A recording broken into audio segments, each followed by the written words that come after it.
Year's resolution ang mga sikat para mas lalong ma-improve ang kanilang sarili at maabot ang kanilang personal goals. Makichika kay Nelson Canlas.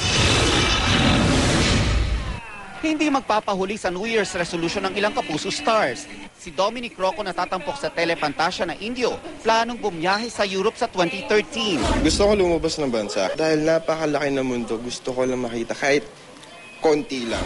Si Aljur Abrenica, target daw na magbasa ng mas maraming libro. Bata pa lang ako, talagang hindi ako nagbabasa ng libro. Pero nai-enjoy ko siya. Nagbasa. So, unti-unti. Ngayon, sa 2013, yun yung siguro mga 7 books. Yun lang. 7 books na mababasa ko.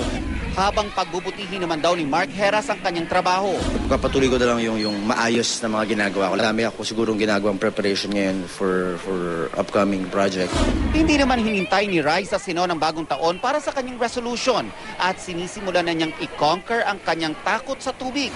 Actually, ngayon nag-start na ako parang nag-swim, ko. Pero ako lang, takot kasi ako sa dagat Takot ako sa tubig. Ang British rapper na si Ayaz na kasalukuyang nasa bansa, gusto raw makasama ang kanyang pamilya ng mas mahabang panahon sa kabila ng kanyang busy schedule. I mean, I must try to Skype them. I'm gonna try to Skype them, see if we can't get some signal someplace. But I know they want to be here and I want to be there with them too. Nakatakda namang magpa-opera sa lalamunan si superstar Nora Honor sa susunod na taon. Kailangan matupad yung pangako ko na magko-concert ako.